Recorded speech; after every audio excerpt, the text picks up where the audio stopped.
ele vai buscar a Baal. E o Espírito Santo me fez refletir quantas das vezes, na hora do sofrimento, na hora do impacto, do problema, a gente acaba deixando de buscar a Deus e se rende ao desespero. Porque foi o que Acasias fez, ele se rendeu ao desespero, ele sentiu a dor, e ele não, vai lá, vai mensageiros lá consultar a Baal. Só que aí, irmãos, havia profeta em Israel, né? Há profeta ainda nesses tempos. Não se renda ao desespero, não se renda à situação.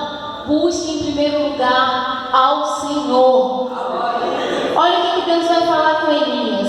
Mas o anjo do Senhor disse ao tesbita Elias: vá, encontra-se com os mensageiros do rei de Samaria, pergunta a eles: acaso não há Deus em Israel?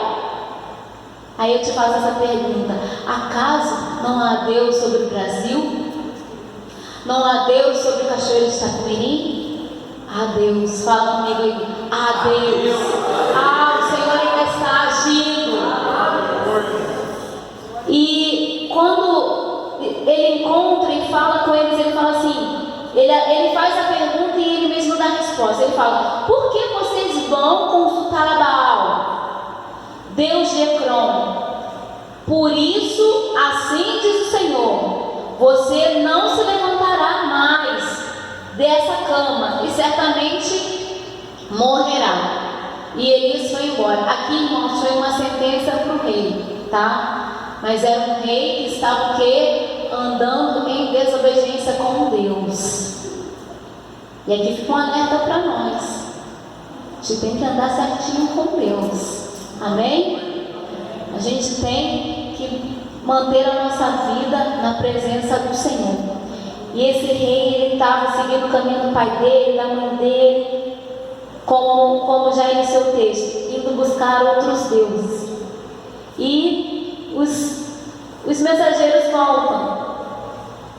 Versículo 5 diz assim: e quando os mensageiros voltaram ao rei, ele lhes perguntou: por que vocês voltaram?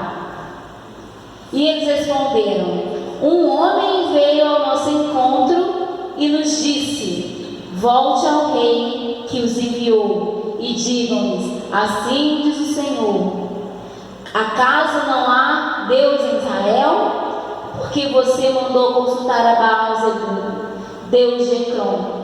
Por isso você não se levantará mais dessa cama e certamente morrerá. Irmãos, aqui de cara eu já aprendo que o homem de Deus, a mulher de Deus, ela tem que ter coragem. Não era qualquer pessoa que estava recebendo aquela notícia, era o rei de Israel. Elias se encheu de coragem, mas de olhar, olha, vai lá para os mensageiros e diz, dá um recado, pergunta, depois fala, por que eu vou fazer tal coisa? E nessa época, irmãos, profeta, corta-lhe a cabeça. Falou mal, bota na prisão. E o servo de Deus, ele tem que se encher da coragem do Espírito Santo de Deus, amém? Eu imagino assim, Elias ficou lá dentro da caverna, falando: eu não sou melhor do que ninguém. Eu quero morrer, Senhor, me leva dessa vida.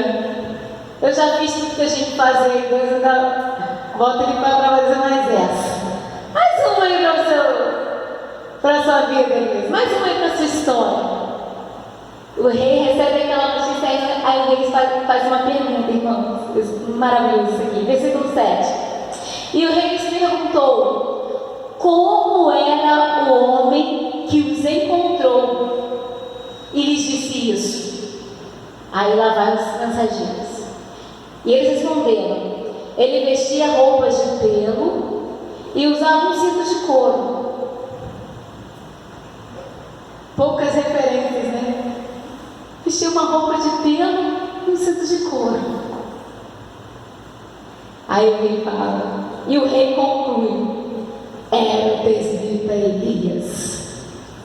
Fala, eu tenho que ter uma identidade em Deus. Irmãos, o teu adversário ele tem que te conhecer só de falar assim, ó, tá vestindo tal roupa e tal roupa. É fulano, ixi, é aquele profeta, é a profetisa Patrícia, foi ela. Você vê que a casinha, ele só na roupa de Pedro e no cinto ele já reconheceu que era Elias, porque Elias, ele tinha uma constância na vida dele.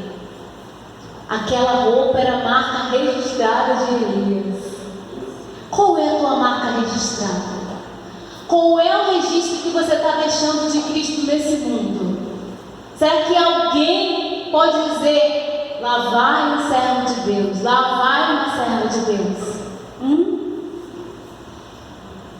O Senhor quer que o caráter dele apareça em nós, amém? Aí a gente vai botar um monte de obstáculo, mas é muito difícil, e sei como Jesus. Mas é o que a gente tem que buscar nesse tempo, nessa vida, irmãos. É se parecer com o Mestre, é se parecer com Ele, e o parecer com Ele vai trazer consequências. A gente não pode também ficar enganado acerca disso, amém?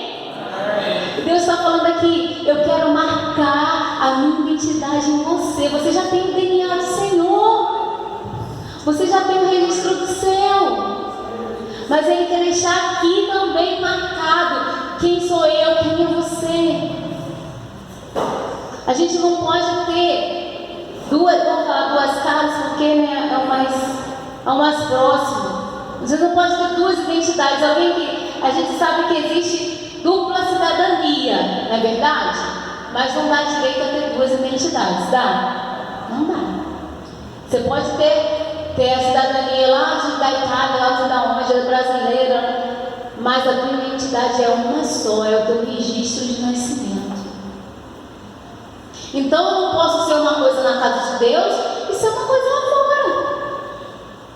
Ah, na sexta-feira eu tenho uma postura, no domingo eu estou lá no culto. Deus está dizendo, eu quero forjar a minha identidade, a minha marca em você. E eu vou fazer de uma maneira muito especial. Aí, irmãos, o rei, quando o rei identifica que é Elias, você imagina, ele já ficou.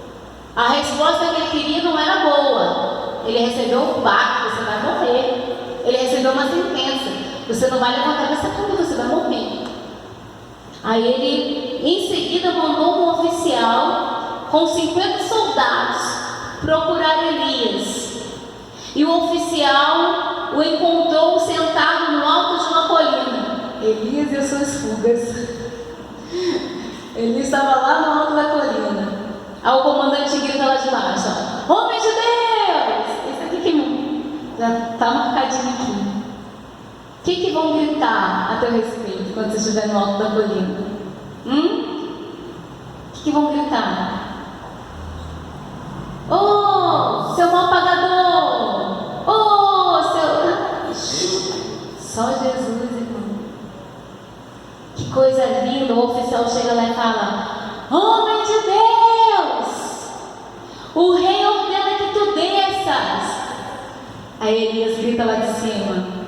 E Elias respondeu ao oficial: Se eu sou homem de Deus, que desça fogo do céu e consuma você e seus 50. Eu fico impactada com isso, irmãos. Desculpa.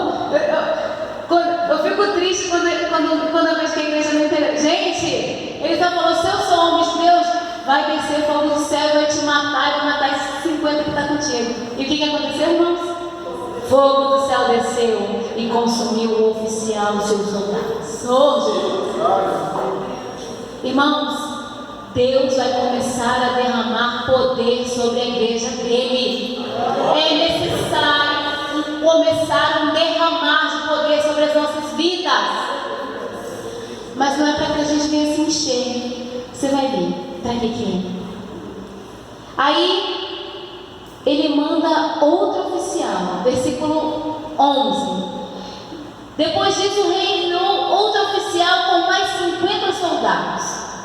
E ele disse a Elias: homem de Deus, o rei ordena que tu desças imediatamente. Eu vi que o tom subiu, né?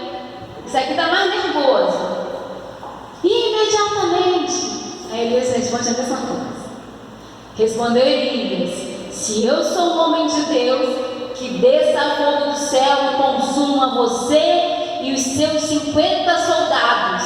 E de novo, fogo de Deus desceu do céu e consumiu o oficial e os seus soldados.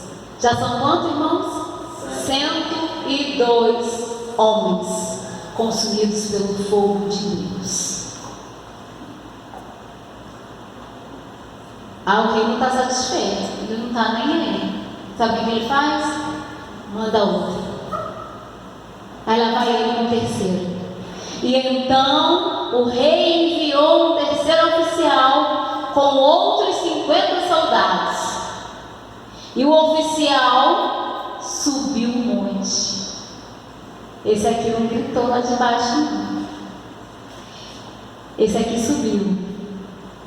Caiu de joelhos, oh aleluia, diante de Elias e implorou: homem de Deus, tem consideração por minha vida e pela vida desses 50. Viu como é que o tom mudou? Eu vejo a sabedoria de Deus nesse homem, nesse oficial. Ele era o chefe, estava responsável sobre 50 homens, mas ele reconheceu que o homem de Deus que estava lá era mais poderoso do que ele, tinha mais autoridade do que ele. E é assim que o nosso adversário tem que nos ver. Não sei qual é a dificuldade que você está passando, mas fala, clama: Senhor, manda fogo. Manda fogo, consome essa dificuldade ali em cima. Aí ele se ajoelhou, implorou pela vida dele, pela vida dos soldados. Teus servos, ainda acrescentou: teus servos, eu sei que desceu o fogo do céu e consumiu os 2 primeiros oficiais com todos os seus soldados, mas agora tem consideração por minha vida. Mais uma vez ele pede pela vida dele. E o anjo do Senhor disse a Elias: quem, irmãos? O anjo do Senhor. Acompanhe, não tenha medo dele. E então Elias se levantou, desceu com ele e foi falar com o rei. A grande chave deste capítulo está aqui. As 2 vezes que desceu o fogo do céu, não desceu para mostrar somente poder, mas era porque Elias estava com medo. E aquela era uma resposta do céu, do Senhor, para o medo de Elias. E eu quero profetizar que assim vai ser na minha vida e na tua vida. Quando o medo vier, quando a insegurança bater, vai descer fogo do céu para te guardar, vai descer fogo do céu para te sustentar, vai descer fogo do céu para exterminar aquilo que está te incomodando. Amém? Você recebe? Eu recebo. Quando eu vi isso, eu falei assim: não foi só para demonstrar o poder, não foi só para mostrar que Elias era poderoso no Senhor, não. Era porque Elias estava com medo. Esse foi o real motivo de Deus mandar fogo do céu. Não é porque Deus quer fazer churrasquinho de ninguém, irmãos. Não é porque Deus se agrada em matar alguém, não. Foi porque um homem de Deus estava com medo. E ele sabia o tamanho da responsabilidade que ele carregava. Ele sabia que por ele obedecer a ordem do Senhor, ele poderia sofrer consequências. Como ele sofreu com Jezabel, não é verdade? Então ele já vinha de outras experiências. É o mesmo homem que matou no fio da espada 850 profetas de Baal. Porque se você ler o texto da grande batalha, você vai ver que o fogo vem, consome o holocausto, consome o que está ali, a água que está ao redor. Mas quem extermina os profetas de Baal é Elias. Ele puxa a espada e começa a exterminar os profetas. Não é um homem corajoso? Um homem corajoso. Mas agora ele está enfrentando outro tipo de guerra, outro tipo de batalha. E tem sempre uma batalha que nos coloca mais medo. Tem sempre uma batalha que nos coloca mais inseguros. Deus está falando para mim e para você: eu conheço você, eu conheço as suas limitações, eu sei até onde você pode ir. Eu compreendo as tuas fraquezas. Eu te sondo no profundo e no oculto. Elias foi para o alto de uma colina, novamente para tentar se esconder. E a gente faz isso às vezes. Só que vai chegar um momento que a gente vai ter que enfrentar o problema. E é isso que esse anjo de novo vem falar com Elias: vai com isso.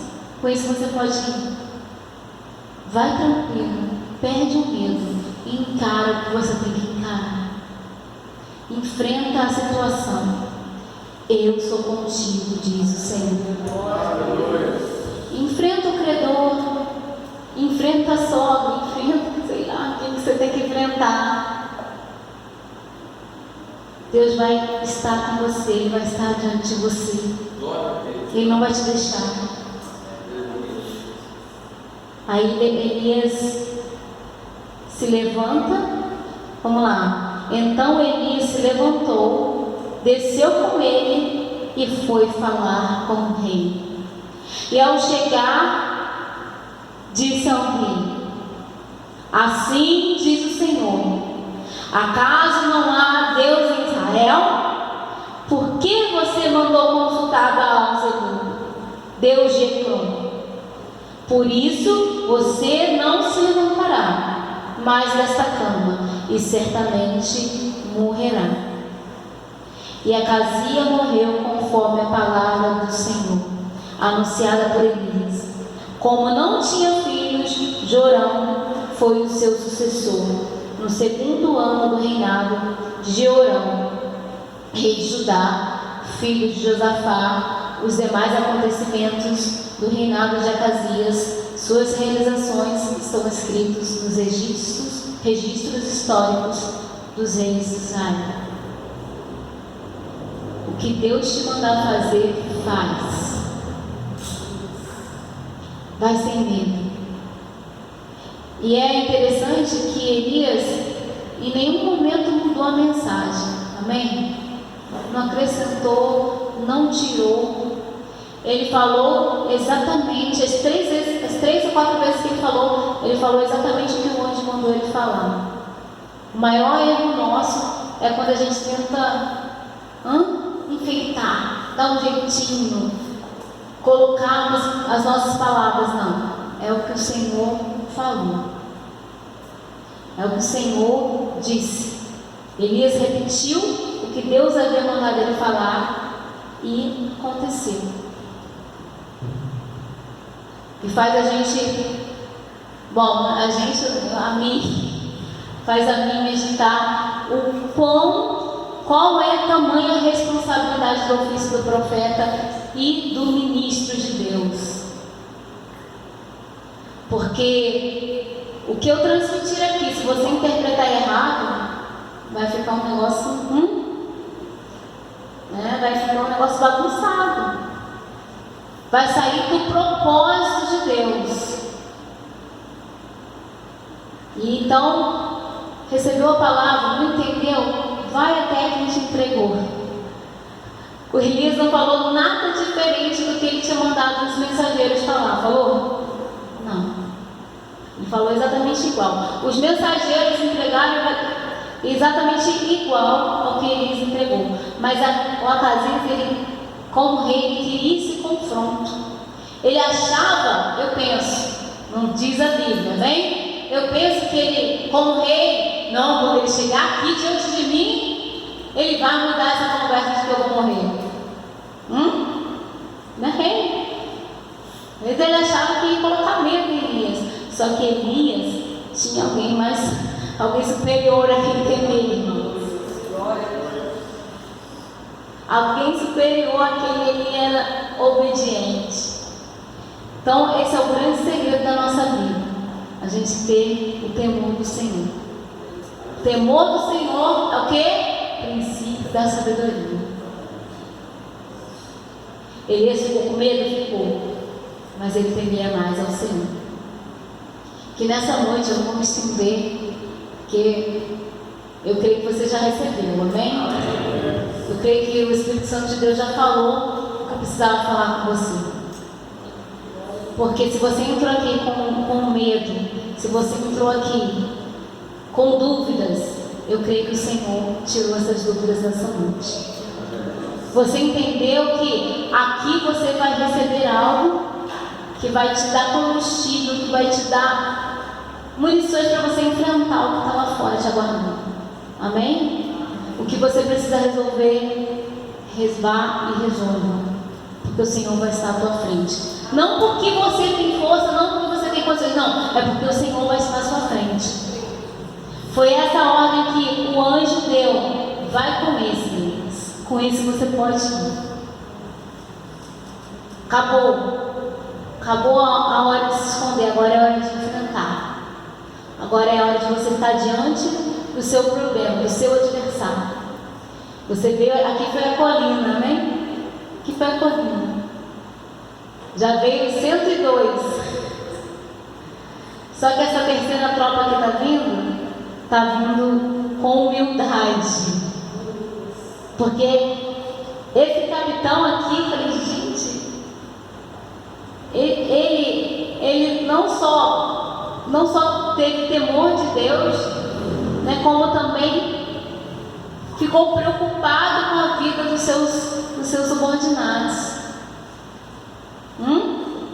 Isso aqui mostra que os outros não. O segundo, ele vai muito arrogante, você viu? Desça imediatamente. Ele achou que imediatamente ia botar medo em Elias.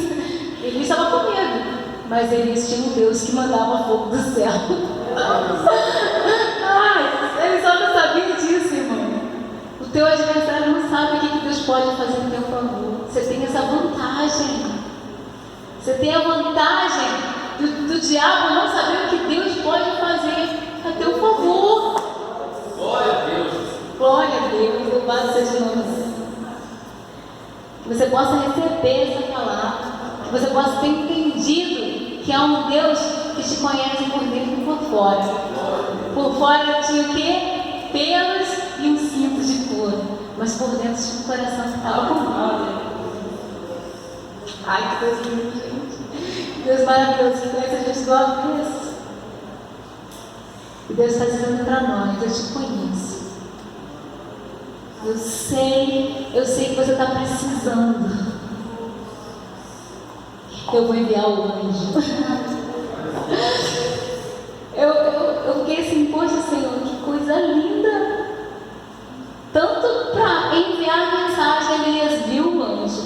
E na hora de enfrentar o problema, Elias viu o anjo de novo. É assim que ele faz. Na hora que tem que mandar o anjo, ele manda. Na hora que ele tem que mandar só uma palavra, ele manda também. Ele faz da forma que a gente menos espera. Amém? Vamos ficar de pé em nome de Jesus. Como eu falei, não vamos estender aqui. Se eu falar mais do que eu falei aqui, eu vou estragar a revelação. Né? O profeta tem que saber a hora de se calar também. Oh Jesus, tu és lindo. Deus está aqui, Pai. Homens e mulheres de Deus. Homens e mulheres que subiram a colina. Vieram buscar o refúgio no Senhor.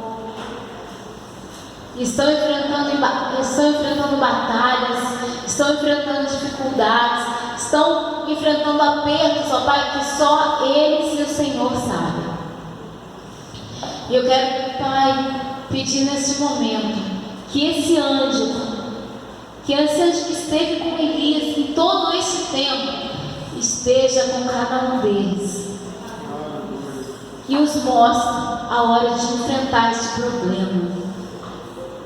Sopre no ouvido deles o momento certo, as palavras certas a serem ditas, porque foi isso que esse anjo fez, Pai.